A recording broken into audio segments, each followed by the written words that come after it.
అంతే. మన ధర్మం గురించి చెప్పేటప్పుడేమో సైన్స్ హిస్టరీ కావాలి, వాళ్ళ ధర్మం దగ్గరకు వచ్చేసేదేమో వాళ్ళ పుస్తకం కావాలి. అంతే. మన ధర్మాన్ని దూషణ చేసేటప్పుడేమో అడ్డమైన లాజిక్లన్నీ తీసుకొస్తాడు, వాళ్ళ ధర్మాన్ని ప్రశ్నిస్తేనేమో మాది సత్యం అంటారు. అంతే. ఏంటండి అసలు ఎవరి స్వార్థం వాళ్ళది. ఎంత మోసం, ఎంత స్వార్థం, అసలు ఎన్ని రకరకాలుగా సనాతన ధర్మాన్ని. కానీ మీకు ఒక విషయం తెలుసా అండి, వీళ్ళు ఏమీ చేయలేరు మన ధర్మాన్ని. ఎందుకో తెలుసా అండి, ఎప్పటి వరకైతే 1000 సంవత్సరాల నుంచి భారతదేశాన్ని అన్యమతస్థులు పాలిస్తూ ఉన్నారు, అయినా ఈ భారతదేశంలో అందరికంటే ఎక్కువ ఉన్నది సనాతన ధర్మానికి చెందిన వాళ్ళే. అవునా కదా?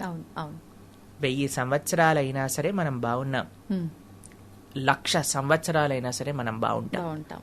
ఎప్పుడు మనము సినిమాలలో చూసి మన ధర్మాన్ని మనమే అవహేళన చేసుకోవటం ఆపినప్పుడు,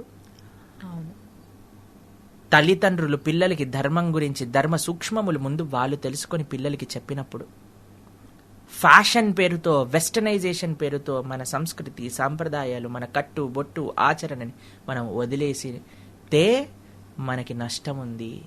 కానీ మనం ఇంకా సనాతన ధర్మానికి ముందుకు తీసుకెళ్ళాలి అని అంటే మనం జాగ్రత్తగా ఉండాలి.